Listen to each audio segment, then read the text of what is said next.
MJ, and welcome back to Teach, Love, Shine. For those that are new here, I'm MJ, and I'm a recently retired teacher as of July of this year. And so I'm here to share some tips and strategies and just some things to help you get through the school year. Can you believe it's November already? How you guys doing? Like, for real, how are you guys doing? The school year is just moving so fast. And our topic today for tip number 8 is testing. Testing. 1, 2, 3. Is this thing on? Testing. 1, 2, 3. My goodness. Sometimes when educators hear the word testing, you have mixed emotions. Testing again? I thought we just took a test. We're testing again? How am I going to teach when we're always testing? We're testing again? Okay, been there, done that. So I'm trying to think of this as a positive thing. We want to be positive because we have so many different tests. Standardized tests, informal, formal, spelling tests, unit tests, cycle tests. There are so many tests out here that the kids have to take. And yes, we need to know where they are and how they're doing. So I get it. Definitely get it. I was a testing coordinator for a few years and a teacher who had to give tests. And as a testing coordinator, when the kids would see me coming down the hall with the bins, they'd be like, "Oh, Miss MJ, we're testing today." I was like, oh my gosh, I don't want to be known as the testing lady in a negative way. So I started doing some positive videos on the morning announcements to get everybody motivated and focused and know that they're just showing what they know so that they're not stressed and we're not stressed. So I want to be able today to change the narrative a little bit, and let's focus on the positives and what we can do to have a positive atmosphere and environment for teaching and a positive experience. So tip number 8, testing, teach. Before we get into teach, I just want to shout out the testing office for Prince George's County Public Schools in Maryland. They are the most awesome testing office. Without them, testing would not go smoothly in that county. They answered all my questions. They were such a help, and they're on top of everything to make testing go smoothly in Prince George's County. I just had to shout them out. Yay! Love you guys. Miss you.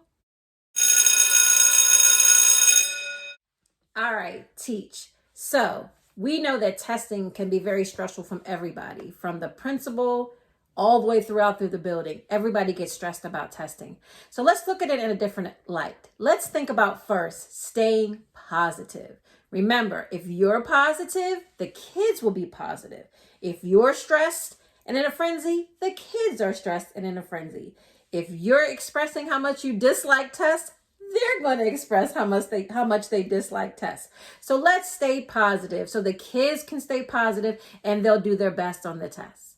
Also, another thing to do to stay positive is to treat testing like an everyday occurrence. Because there is so much testing, it's almost like an everyday occurrence. So you're able to put it into your plans.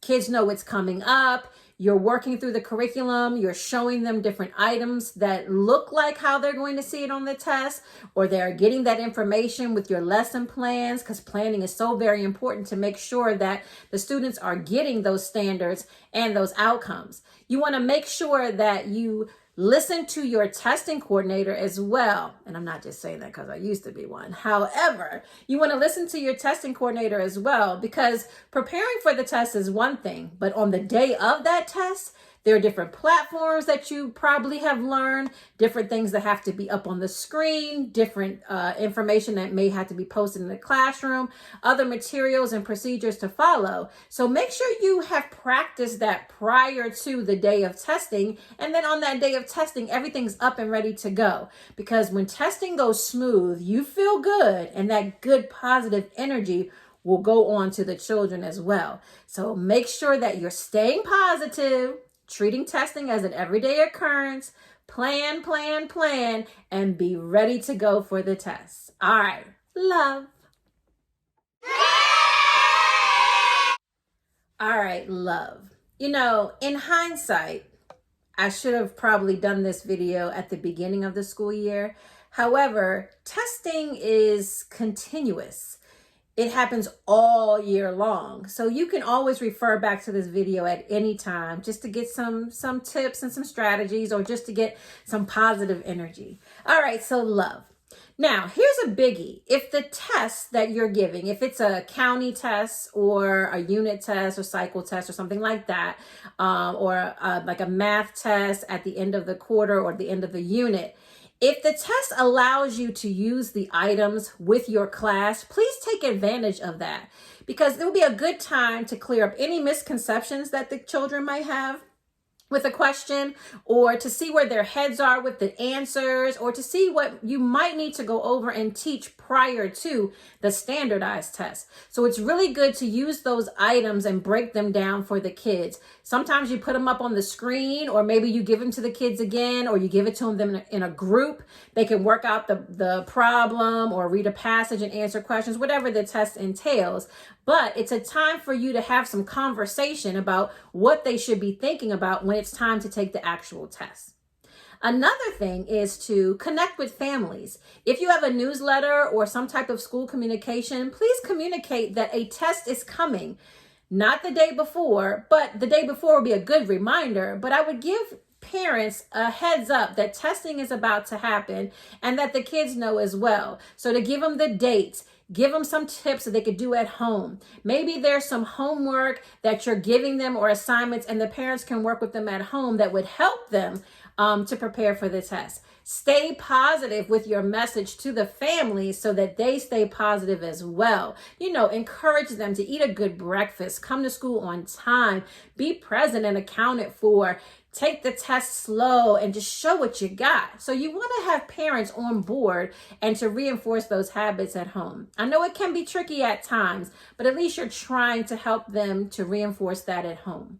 Now, I mentioned before, testing can be stressful for everybody. So in that testing time, whenever testing is happening, you need to make sure you're doing some self-care as well.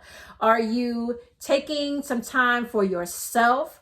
Are you checking in on each other? Because sometimes it's not just one teacher giving a test. We're talking about grade levels at a time, school at a time. Check on each other and make sure you guys are okay. Check on your testing coordinator and make sure your testing coordinator is fine. And also check on the kids. Make sure they're doing okay as well. Maybe you want to do some self-care like some yoga, or go to the gym, or get a cup of coffee. Whatever it is, have an outlet during testing, because it can wear on you a little bit, especially those tests, those standardized tests where it's day after day after day, or even just small tests that you have to give. Whatever it is, make sure you have an outlet so that your outlet in class is positive. All right, shine. All right, shine. Always my favorite part, shine. So I want you to talk to your students. Do they know why this test is important? Do they know why you're testing? Why you're giving them this test? Talk to them to find out if they understand why they're getting this test. Explain the standards. Explain what they have to know. Explain how what they need to know needs to help them from next year and beyond. So why it's so important. But also tell them how proud you are of them right now. Not because of a test, just how proud you are of them right now, and how proud you will be when they're working so hard and just showing off and showing what they know. Let them know it's like preparing for a play. You practice, and then you put on the show. So you want to keep them exactly positive like you. You want to tell them it's time to shine. Don't let tests be something that's negative. Tell them that it's just time to show off.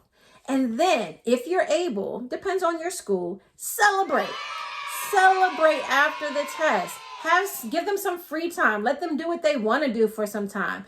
Extra recess for those who are in elementary school. Give a break, a talk time. Maybe just a powwow. Let's sit around and let's talk about how we felt about this day of the testing. But you want to be able to celebrate with them. And also, if you're able, and it may not be standardized tests, it may be county tests or your own tests that you give, but share the results with your students. Do they know how they're doing? Are they able to compare how they did from first test to the second test to get them ready for the standardized test? Are they setting goals for themselves? So even spelling tests, even something as small as a spelling test compared to a standardized test, are they setting goals for themselves? Do they know where they are and what they need to go further to get where you want them to be? Very important to be able to celebrate and talk to your students and give off that positive energy. Very important.